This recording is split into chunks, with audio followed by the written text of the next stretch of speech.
Hello বন্ধুরা, তোমার দাদাভাই সৌমেন নিজের হাতে রান্না করছে ফুলকপি আলু দিয়ে তরকারি করবো। রান্না করতে পারি না, সব ফাঁকায় এসে কাজ করছি, রান্না করে খেতেই হবে, তাই নিজে রান্না করে খাওয়ার ব্যবস্থা করছি। জানি না কেমন হবে, হয়ে গেলে আর আপনাদের আবার দেখাবো। এই হচ্ছে আমার রুম, এই রুমে আমি থাকি, এখানটায় আমি শুই, এখানটা আমার বন্ধু শোয়, আমাদের ফ্রিজ, নামে পাখা পাখা ঘরে কন।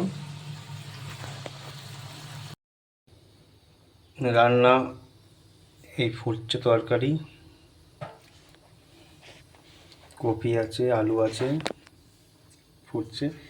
এবার চাপা দিয়ে জামা কাপড় কাচতে যাবো, জামা কাপড় ভিজানো আছে,